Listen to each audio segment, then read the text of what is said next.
BNP আর India বোঝাপড়া হয়ে গেছে। কি হয়েছে সেই বোঝাপড়ায়? সেটা হইতেছে যতদিন আপা চট কইরা ঢুকে না যায় ততদিন পর্যন্ত বিএনপি ভারপ্রাপ্ত আওয়ামী লীগ হিসেবে কাজ। বিএনপি আর ইন্ডিয়া বোঝাপড়া হয়ে গেছে। কি হয়েছে সেই বোঝাপড়ায়? সেটা হইতেছে যতদিন আপা চট কইরা ঢুকে না যায় ততদিন পর্যন্ত বিএনপি ভারপ্রাপ্ত আওয়ামী লীগ হিসেবে কাজ করবে। সে তো মুচলেখা দিয়ে বাইরে চলে গেছে, ওর সাহস থাকলে আসে না কেন বাংলাদেশে? তারেক রহমান হঠাৎ তার এই দেশে ফেরার আগমন জনমনে তৈরি করেছে এক বিষণ্ণতা। রাজনৈতিক বিশ্লেষকরা মনে করছেন এক গভীর ষড়যন্ত্র।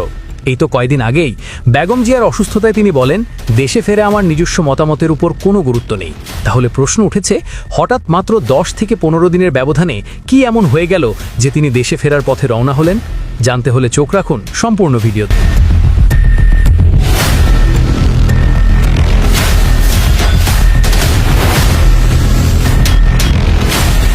আজ 25শে ডিসেম্বর তারেক রহমানের আগমন উপলক্ষে ঢাকার 300 ফিটে তৈরি হয়েছে এক উন্মুক্ত মঞ্চ, যেখান থেকে জাতির উদ্দেশ্য ভাষণ দেবেন এই ভারপ্রাপ্ত রাষ্ট্রনায়ক। কিন্তু জনমনে প্রশ্ন উঠেছে, হঠাৎ বাংলাদেশে প্রত্যাবর্তন কেন? মায়ের মৃত্যু মুহূর্তে যে ব্যক্তি দেশে আসতে রাজি হন নাই, সেই ব্যক্তির কেন আগমন? প্রশ্নের তীর ছুটতে না ছুটতেই ভারতের আনন্দবাজার পত্রিকায় উঠে এসেছে চাঞ্চল্যকর তথ্য, যে বিষয়টি নিয়ে ইতিমধ্যে আলোচনা করেছেন দেশের অনলাইন অ্যাক্টিভিটিস্ট পিনাকি ভট্টাচার্য। পা রাখতে চলেছেন খালেদা জিয়া পুত্র তথা বিএনপির ভারপ্রাপ্ত চেয়ারম্যান তারেক রহমান। নভেম্বরে সমাজ মাধ্যমে তারেক লিখেছিলেন, এখনই দেশে ফেরার বিষয়ে সিদ্ধান্ত নেওয়ার সুযোগ তার জন্য অবারিত এবং একক নিয়ন্ত্রণাধীন না। অনেকেরই প্রশ্ন, দিন 15-18 মধ্যে কি এমন হইল যে তিনি দেশে ফেরার ঘোষণা করলেন? বাস্তব হইল, মানে এখানে কইছে কেন দেশে ফেরার ঘোষণা করলেন, এটা কইছে এখানে। বাস্তব হইল, নয়াদিল্লির সমর্থন অনেকটাই নিশ্চিত করে ফেলেছেন বিএনপির ভারপ্রাপ্ত চেয়ারম্যান। বিদেশ মন্ত্রক সূত্রের খবর, বিদেশ মন্ত্রক মানে পররাষ্ট্র মন্ত্রণালয়, মানে ইন্ডিয়ার পররাষ্ট্র মন্ত্রণালয়, এটা কইছে বিএনপি ক্ষমতায় আসলে ভারত বাংলাদেশের মধ্যে যে চুক্তিগুলো আছে তাতে কোনো প্রভাব পড়বে না এবং বাংলাদেশের মাটিকে কোনো ভারত বিরোধী কাজে ব্যবহার করতে দেওয়া হবে না। এই মর্মে প্রতিশ্রুতি পাওয়া গিয়েছে তারেকের কাছ থেকে। কি মজা! ভারতের গোয়েন্দা সূত্রের বক্তব্য, ঢাকাকে পাশে পেতে নয়াদিল্লিরও দরকার বিএনপিকেই, কারণ কর্মকাণ্ড নিষিদ্ধ হয়, ভোটে লড়তে পারছে না আওয়ামী লীগ। তাই বাংলাদেশে কট্টরপন্থীদের বারবারন্ত আটকাতে পারে একমাত্র বিএনপি। নির্বাচনের মাধ্যমে খালেদার দল ক্ষমতাসীন হইলে বাংলাদেশে ভারত বিরোধী তৎপরতায় রাশ টানা যাবে। তাই আওয়ামী লীগের সঙ্গে সখ্য থাকা সত্ত্বেও অবস্থা বুঝে ব্যবস্থা হিসেবে তারেকের পাশে থাকতে হচ্ছে নয়াদিল্লিকে। মাশাআল্লাহ।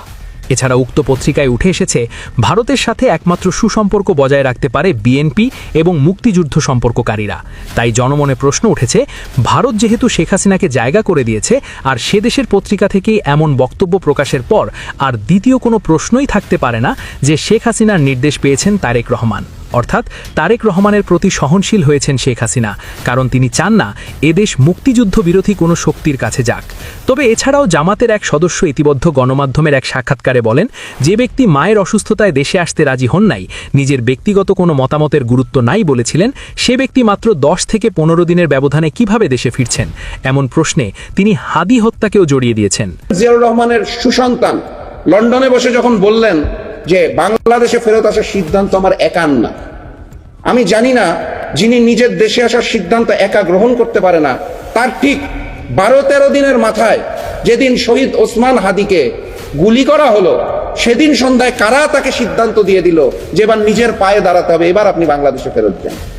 আমি শহীদ প্রেসিডেন্ট জিয়াউর রহমানের সন্তান আগামীকাল দেশে আসবে, তাকে স্বাগত জানাই, বাংলাদেশের রাজনীতিতে নতুন করে তাকে সুস্বাগত জানাই। কিন্তু আমি আসলে জানতে চাই যে তারা কারা যারা তারেক রহমানের সিদ্ধান্ত গ্রহণ করে?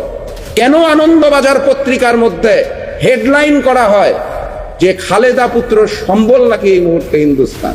সেটা নিয়ে কেন বিএনপি এখনো কোনো আনুষ্ঠানিক বিবৃতি দিচ্ছে না? প্রিয় দর্শক, একজন মৃত্যুদণ্ডপ্রাপ্ত সাজাপ্রাপ্ত আসামি এবং সেই সাথে মুচলেকা দিয়ে দেশ ছাড়া ব্যক্তিও যদি দীর্ঘ 17 বছর পর দেশে ফিরে নিজের রাজনৈতিক দলে বক্তব্য পেশ করতে পারেন, তাহলে কি অদূর ভবিষ্যতে শেখ হাসিনা এদেশের রাজনীতিতে ফিরে আসবে?